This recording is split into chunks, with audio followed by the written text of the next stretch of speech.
j'espère que vous allez bien. Je suis vraiment contente de vous retrouver pour cette vidéo un petit peu spéciale parce qu'alors aujourd'hui, comme vous l'avez vu dans les images d'introduction, je vous emmène en balade avec moi, avec Caresse. Et que dire, ce n'était pas vraiment une balade, c'était plutôt une endurance. Nous sommes partis faire un peu plus de 36 km dans la réserve de Laglan, donc dans la province du Luxembourg en Belgique, dans une réserve militaire donc qui a été ouverte expressément ce jour-là pour un équitrail.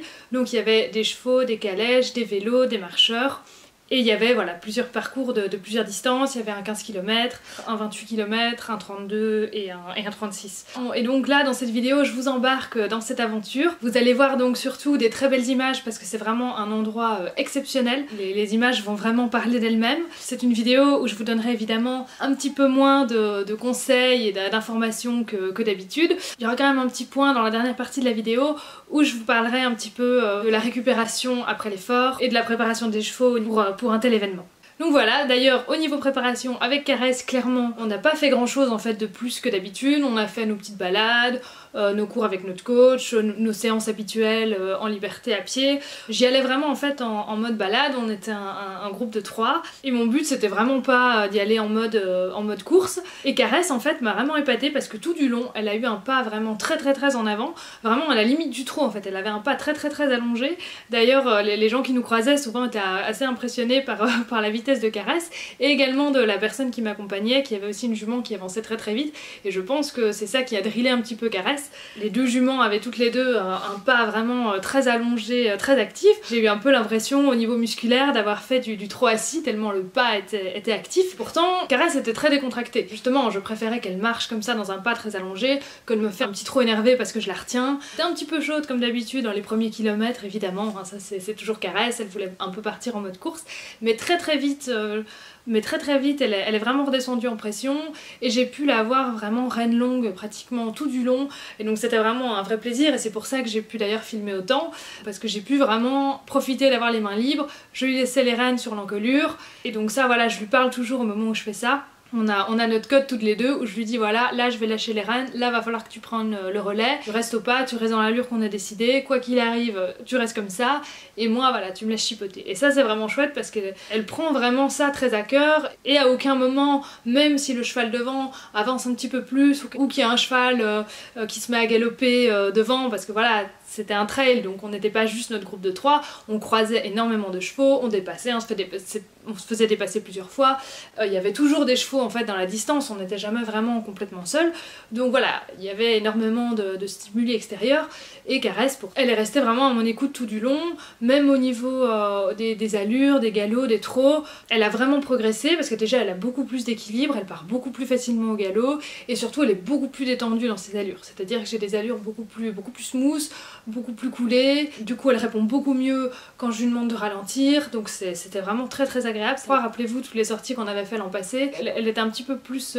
tendue et c'était pas encore toujours facile au niveau du galop, en tout cas dans les premières sorties. Là on a vraiment eu des très bons galops très en avant, donc ça c'était très agréable. Après comme vous le verrez on a fait aussi beaucoup de pas, hein, parce que les terrains n'étaient pas faciles, beaucoup de sable, donc c'est un peu le principe de la glance, c'est vraiment des terrains en sable, par moments du coup un peu profond. On a eu aussi des marécages où on s'est fait quelques frayeurs, les chevaux avaient de la boue jusqu'à mi-jambe et on s'enfonçait, on glissait, en plus c'était pas facile pour le cavalier parce qu'on avait des branches très basses à passer donc on devait se pencher sur le cheval tout en essayant de pas le déséquilibrer parce que c'était galère dans la boue, donc ouais on a eu quelques moments un peu de glissade etc, mais sinon voilà que du bonheur, comme vous allez voir des paysages magnifiques, beaucoup quand même pas mal de dénivelé et une jument vraiment fantastique à tout point de vue. Et on a pu aussi, ça c'est la première fois aussi que je le tente avec Caresse, faire la course avec un autre cheval. Alors vraiment on avait la jument qui nous accompagnait aussi, était vraiment super parce qu'elle avait un galop très rapide et donc c'était vraiment chouette parce qu'on a pu plusieurs fois mettre les juments côte à côte. C'est la première fois que je tente ça avec Caresse pour un bon galop et avant voilà je me serais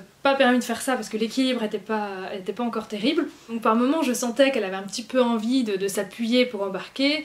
Et alors, moi c'est toujours ce que je dis, quand vous sentez que votre cheval va vous embarquer, va s'appuyer, tout de suite vous relâchez. Vous relâchez, vous n'avez pas besoin de relâcher pendant 10 foulées, hein, évidemment, mais il faut tout de suite relâcher les rênes. On a toujours tendance à se dire, oh là là mon cheval s'appuie, à vouloir tout de suite le ralentir, se redresser, etc. Si le cheval s'appuie, c'est parce que probablement vous avez fait une erreur de main et que sans jouer assez dans les doigts, voilà, j'ai été un petit peu trop dure dans ma main, ou alors que le cheval a un petit stress à un moment donné, et comme je vous ai dit toujours, on ne bloque jamais la fuite. Donc voilà, on relâche. Dès qu'on sent qu'on a comme ça une tension dans la bouche, tout de suite moi je relâche complètement. Et en effet, elle va peut-être accélérer sur une ou deux foulées, c'est pas dramatique, tout de suite derrière, je reprends, je rejoue, et souvent du coup j'ai un cheval qui se redresse tout de suite. J'ai un cheval qui est plat, appuyé sur son mort, je relâche, la jument accélère un petit peu, mais du coup dans son équilibre naturel et sans aller contre ma main, et derrière je me redresse, je joue un peu dans mes doigts, et là tout de suite, hop, j'ai une jument qui se redresse dans le galop. Et ça c'est vrai que ce soit avec Caresse ou avec mes autres chevaux, c'est toujours comme ça que j'ai procédé, et ça évite vraiment l'embarquement, la confrontation avec le cheval, parce que voilà, de nouveau, il faut toujours chercher à des contractions, et jamais chercher à aller en force, parce que c'est jamais vous qui gagnerez de toute façon. Comme vous verrez aussi, on a pu passer plusieurs petits points d'eau, donc ça c'était aussi très très chouette. Caresse a même été en tête une fois dans ces grandes flaques. Vous vous souvenez, Caresse aller en tête, c'était pas toujours facile. Voilà, donc là vous verrez, on a pu aussi faire quelques moments devant. Après aussi, on a fait quelques moments où on restait un petit peu plus en arrière, donc sans coller le cheval devant, ce qui est un bon exercice en soi aussi. Voilà, de rester à une grande distance du cheval de devant sans chercher à l'attraper. Donc voilà, on a pu tester comme ça plusieurs choses. Et du coup au niveau des flaques, c'est la première fois qu'elle passe comme ça un peu une embûche devant toute seule. Donc là voilà, vous allez le voir sur les images, sur deux flaques. Elle me l'a fait, elle est vraiment rentrée dans l'eau en premier. Et ça, l'année passée, vous vous souvenez quand on avait dit je vais essayer de rentrer dans la rivière ou dans la grande flaque en premier, quand on avait été à Florenville avec Caresse, elle n'avait pas voulu passer devant, voilà. Donc là je suis contente, on note à chaque fois voilà, des petites améliorations au niveau de la confiance.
Et donc là je voulais quand même en venir un petit peu au sujet au niveau de tout ce qui est préparation pour une telle expérience. Évidemment tout dépend si vous voulez le faire en mode calme ou en mode endurance. Mais dans tous les cas, si vous comptez pas faire les 40 km en mode endurance mais simplement balade avec un petit peu d'allure, clairement un cheval qui travaille 2 ou 3 fois par semaine, qui est monté, même qui fait simplement un peu de CSO, un peu de dressage, un peu de balade, même que sur 7-8 km le week-end par exemple, il n'y a pas de souci. Surtout que pour un bon cheval endurance, ce qu'il faut surtout travailler c'est le pas. Donc c'est mieux voilà, d'aller travailler en balade le pas, le trot et le galop, voilà, c'est pas ce qu'on va privilégier en premier. Au niveau complément, moi je complémente régulièrement en caresse pour ses tendons parce qu'elle a des fragilités. Et donc voilà, là comme je savais que j'avais plusieurs sorties dont celle-ci de prévues, j'avais commencé une cure, je donne de l'Equiflex tendon, j'avais commencé 2 semaines avant de partir et puis là voilà, je vais continuer la cure. Sinon voilà, elle a sa nourriture traditionnelle, voilà, rien n'a changé. Ce que j'avais hésité à donner, que ce soit pour cet événement ou pour des courses un peu plus grosses, c'est des électrolytes. Et ça je sais qu'on en parle souvent, voilà, de donner des électrolytes quand on fait un effort intense, parce que quand le cheval transpire, il va perdre de l'eau et des électrolytes. Mais en fait, et là pour tout ça je vais vous mettre évidemment les liens en description, pour que les électrolytes fassent effet, il faut que le cheval boive beaucoup d'eau. Si vous donnez des électrolytes mais que votre cheval ne boit pas beaucoup, vous risquez de le déshydrater encore plus. Et souvent, quand on est comme ça dehors avec son cheval, vous savez que c'est compliqué de le faire boire. Voilà, moi caresse, je sais que je dois passer par des stratagèmes, éventuellement lui mettre du jus de pomme dans son eau, enfin voilà. Elle aime pas trop boire à l'extérieur, c'est toujours un petit peu compliqué quand on est en route comme ça. Parce qu'en fait, tant que le cheval ne boit pas, sa concentration en électrolytes va rester à peu près la même, à peu près stable. Donc vous voyez que tant que votre cheval ne boit pas, vous n'allez pas rajouter du sel en fait, parce que c'est ça. Si vous rajoutez du sel sans eau, ça va vous donner encore plus soif. Voilà, si vous voulez cette image-là. Et par contre, si le cheval boit des grandes quantités d'eau, la concentration en électrolytes va diminuer et donc dans ce cas-là, ça peut être utile en effet de recharger le cheval en électrolytes. C'est vraiment pour un gros effort et vraiment si votre cheval a possibilité de boire beaucoup. Sinon voilà, je donne toujours un petit peu de Tromel après en revenant dans la nourriture pour les courbatures, etc. Voilà, comme moi, un petit Doliprane, et ben voilà, un petit peu de Tromel éventuellement. Et donc quand on parle d'entraînement, en fait ça sert à quoi? L'entraînement ça sert principalement à apprendre au corps du cheval en fait à mieux supporter la présence de lactate et surtout à pouvoir le réutiliser. Et donc pour ça en fait il faut comprendre ce qui va s'afficher là à l'écran, c'est-à-dire les filières énergétiques, c'est-à-dire la façon de créer du carburant. Donc on a 3 filières. Donc la filière anaérobie à lactite. Donc ça c'est pour les efforts vraiment brefs et intenses, pour tout ce qui est saut, course. Donc elle utilise vraiment les réserves de carburant qui sont disponibles tout de suite dans les cellules et donc qui sont très limitées. Et donc là ça n'utilise pas d'oxygène, donc c'est pour ça qu'on appelle anaérobie. Après on a la filière anaérobie lactique. Donc là ça va être pour des efforts vraiment très intenses mais sur des périodes assez courtes, environ 2 minutes. Ça n'utilise pas d'oxygène non plus, mais c'est là que ça produit justement l'acide lactique. Alors que la filière aérobie, ça concerne les efforts beaucoup plus longs, là ça utilise de l'oxygène. Et c'est là qu'on va avoir justement un cheval qui transpire et qui a une respiration plus forte parce que voilà, les déchets ça va être quoi? Ça va être l'eau, la transpiration et le CO2, donc la respiration. Et donc cette filière-là, elle va permettre vraiment de faire redescendre les taux de lactate beaucoup plus rapidement. Plus vous allez entraîner votre cheval, plus vous allez justement rendre efficace cette filière aérobie pour les efforts longs. Et donc du coup, cette filière vous permettra de faire redescendre les taux de lactate beaucoup plus rapidement, en rapport à ce que je vous disais tout à l'heure. Donc votre cheval va tenir plus longtemps à une vitesse plus élevée. Et là voilà, je trouvais que c'était intéressant de faire ce petit point scientifique derrière des notions en fait qu'on connaît sans vraiment connaître, voilà, d'avoir un petit peu l'explication scientifique derrière. Et donc après vous avez 2 types de récupération, la récupération active ou la récupération passive. La récupération active, faire un effort aérobie, donc un effort d'endurance. Donc en fait on va faire un autre effort pour se reposer du premier effort. Donc comme quand on vous dit, après un cours de saut avec votre cheval, on vous dit voilà, marche-le. Donc ça, la raison derrière ça, de permettre aux organes, le muscle, le cœur, le foie, les reins, de dégrader l'acide lactique beaucoup plus vite. Alors que si vous arrêtez directement, l'acide lactique va stagner dans les muscles et on risque d'avoir des crampes. La récupération passive, là c'est juste s'arrêter directement après un travail. Donc ça c'est vraiment quand on a fait un effort vraiment minime et vraiment de faible intensité. Avant tout, pour moi, la préparation à un tel événement doit être tout autant mentale en fait que physique.